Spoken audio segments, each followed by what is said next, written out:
Welcome to today's daily Bible reading for August 22nd. We'll begin in Job chapter 4, verse 1. Then Eliphaz the Timnite answered and said, If we essay to commune with thee, wilt thou be grieved? But who can withhold himself from speaking? Behold, thou hast instructed many, and thou hast strengthened the weak hands. Thy words have upholden him that was falling, and thou hast strengthened the feeble knees. But now it is come upon thee, and thou faintest. It toucheth thee, and thou art troubled. Is not this thy fear, thy confidence, thy hope, and the uprightness of thy ways? Remember, I pray thee, who ever perished, being innocent, or where were the righteous cut off? Even as I have seen, they that plow iniquity and sow wickedness reap the same. By the blast of God they perish, and by the breath of his nostrils they are consumed. The roaring of the lion, and the voice of the fierce lion, and the teeth of the young lion are broken. The old lion perisheth for lack of prey, and the stout lion's whelps are scattered abroad. Now a thing was secretly brought to me, and mine ear received a little thereof. In thoughts from the visions of the night, when deep sleep falleth on men, fear came upon me, and trembling, which made all my bones to shake. Then a spirit passed before my face. The hair of my flesh stood up. It stood still, but I could not discern the form thereof. An image was before mine eyes. There was silence, and I heard a voice saying, Shall mortal man be more just than God? Shall a man be more pure than his Maker?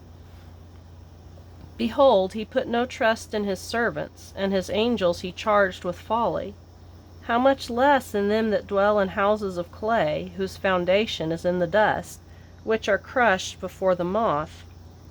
They are destroyed from morning to evening. They perish forever without any regarding it.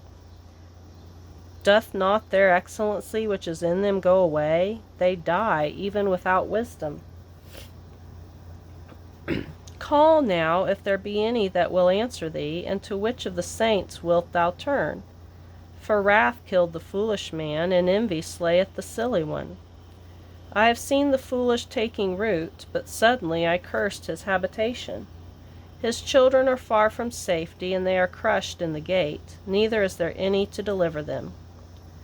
Whose harvest the hungry eateth up, and taketh it even out of the thorns, and the robber swalloweth up their substance. Although affliction cometh not forth of the dust, neither doth trouble spring out of the ground. Yet man is born unto trouble, as the sparks fly upward. I would seek unto God, and unto God would I commit my cause, which doeth great things and unsearchable, marvelous things without number, who giveth rain upon the earth, and sendeth waters upon the fields, to set up on high those that be low, that those which mourn may be exalted to safety. He disappointeth the devices of the crafty, so that their hands cannot perform their enterprise. He taketh the wise in their own craftiness, and the counsel of the froward is carried headlong. They meet with darkness in the daytime, and grope in the noonday as in the night. But he saveth the poor from the sword, from their mouth, and from the hand of the mighty. So the poor hath hope, and iniquity stoppeth her mouth. Behold, happy is the man whom God correcteth. Therefore despise not thou the chastening of the Almighty. For he maketh sore, and bindeth up. He woundeth, and his hands make whole. He shall deliver thee in 6 troubles, yea, in 7 there shall no evil touch thee. In famine he shall redeem thee from death, and in war from the power of the sword. Thou shalt be hid from the scourge of the tongue, neither shalt thou be afraid of destruction when it cometh. At destruction and famine thou shalt laugh, neither shalt thou be afraid of the beasts of the earth. For thou shalt be in league with the stones of the field, and the beasts of the field shall be at peace with thee. And thou shalt know that thy tabernacle shall be in peace, and thou shalt visit thy habitation, and shall not sin. Thou shalt know also that thy seed shall be great, and thine offspring as the grass of the earth. Thou shalt come to thy grave in a full age, like a shock of corn cometh in his season. Lo, this, we have searched it, so it is. Hear it, and know thou it for thy good. But Job answered and said, Oh, that my grief were thoroughly weighed, and my calamity laid in the balances together. For now it would be heavier than the sand of the sea, therefore my words are swallowed up. For the arrows of the Almighty are within me, the poison whereof drinketh up my spirit. The terrors of God do set themselves in array against me. Doth the wild ass bray when he hath grass, or loweth the ox over his fodder? Can that which is unsavory be eaten without salt? Or is there any taste in the white of an egg? The things that my soul refuseth to touch are as my sorrowful meat. Oh, that I might have my request, and that God would grant me the thing that I long for, even that it would please God to destroy me, that he would let loose his hand and cut me off. Then should I yet have comfort, yea, I would harden myself in sorrow. Let him not spare, for I have not concealed the words of the Holy One. What is my strength that I should hope? And what is my end that I should prolong my life? Is my strength the strength of stones, or is my flesh of brass?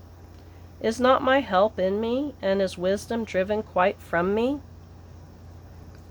To him that is afflicted, pity should be showed from his friend, but he forsaketh the fear of the Almighty. My brethren have dealt deceitfully as a brook, and as a stream of brooks they pass away, which are blackish by reason of the ice, and wherein the snow is hid. What time they wax warm they vanish, when it is hot they are consumed out of their place.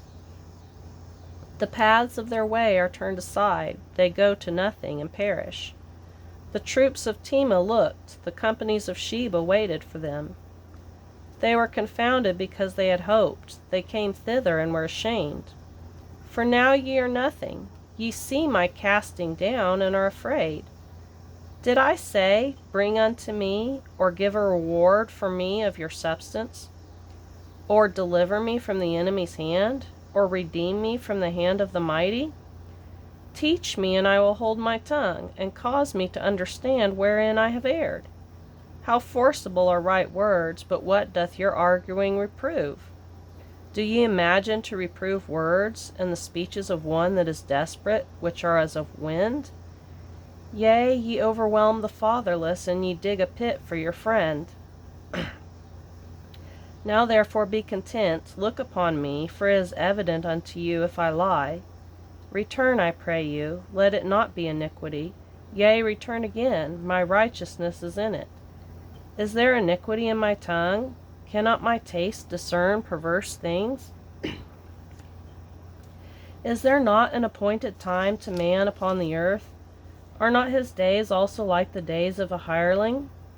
As a servant earnestly desiring the shadow, and as a hireling looking for the reward of his work, so am I made to possess months of vanity, and wearisome nights are appointed to me. When I lie down, I say, When shall I arise? And the night be gone.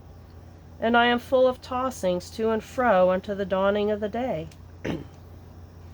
My flesh is clothed with worms and clods of dust. My skin is broken and become loathsome. My days are swifter than a weaver's shuttle, and are spent without hope.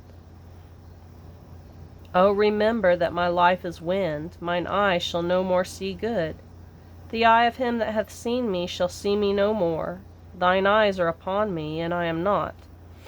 As the cloud is consumed and vanisheth away, so he that goeth down to the grave shall come up no more.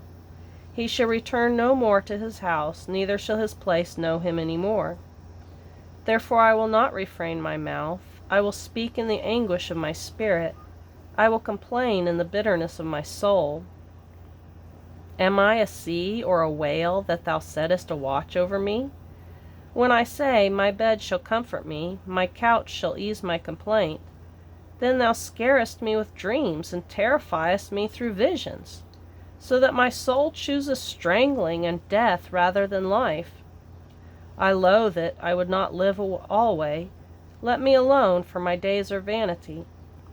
What is man that thou shouldest magnify him, and that thou shouldest set thine heart upon him, and that thou shouldest visit him every morning, and try him every moment? How long wilt thou not depart from me, nor let me alone till I swallow down my spittle? I have sinned, what shall I do unto thee? Or thou preserver of men, why hast thou set me as a mark against thee, so that I am a burden to myself? And why dost thou not pardon my transgression, and take away mine iniquity? For now shall I sleep in the dust, and thou shalt seek me in the morning, but I shall not be. Now we'll go to 1 Corinthians chapter 14, verse 18. I thank my God, I speak with tongues more than ye all. Yet in the church I had rather speak 5 words with my understanding, that by my voice I might teach others also, than 10,000 words in an unknown tongue. Brethren, be not children in understanding, howbeit in malice be ye children, but in understanding be men. In the law it is written, with men of other tongues and other lips will I speak unto this people, and yet for all that will they not hear me, saith the Lord. Wherefore tongues are for a sign, not to them that believe, but to them that believe not. But prophesying serveth not for them that believe not, but for them which believe. If therefore the whole church be come together into one place, and all speak with tongues, and there come in those that are unlearned or unbelievers, will they not say that ye are mad? But if all prophesy, and there come in one that believeth not, or one unlearned, he is convinced of all, he is judged of all. And thus are the secrets of his heart made manifest, and so falling down on his face he will worship God, and report that God is in you of a truth. How is it then, brethren, when you come together, every one of you hath a psalm, hath a doctrine, hath a tongue, hath a revelation, hath an interpretation? Let all things be done unto edifying. If any man speak in an unknown tongue, let it be by 2, or at the most 3, and that by course, and let one interpret. But if there be no interpreter, let him keep silence in the church, and let him speak to himself and to God. Let the prophet speak 2 or 3, and let the other judge. If anything be revealed to another that sitteth by, let the first hold his peace. For ye may all prophesy one by one, that all may learn, and all may be comforted. And the spirits of the prophets are subject to the prophets. For God is not the author of confusion, but of peace, as in all churches of the saints. Let your women keep silence in the churches, for it is not permitted unto them to speak, but they are commanded to be under obedience, as also saith the law. And if they will learn anything, let them ask their husbands at home, for it is a shame for women to speak in the church. What? Came the word of God out from you, or came it unto you only? If any man think himself to be a prophet, or spiritual, let him acknowledge that the things that I write unto you are the commandments of the Lord. But if any be ignorant, let him be ignorant. Wherefore, brethren, covet to prophesy, and forbid not to speak with tongues.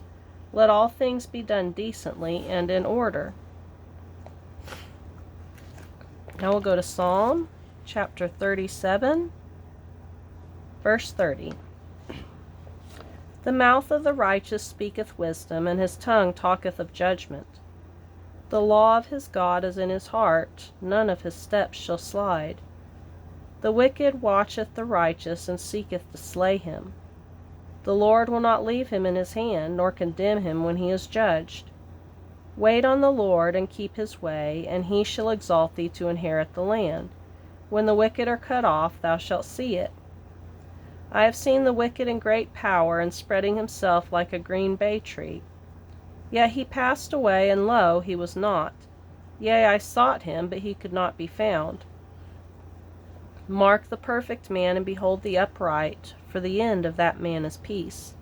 But the transgressors shall be destroyed together, the end of the wicked shall be cut off. But the salvation of the righteous is of the Lord. He is their strength in the time of trouble. And the Lord shall help them and deliver them. He shall deliver them from the wicked and save them, because they trust in him. In Proverbs chapter 21, verse 27.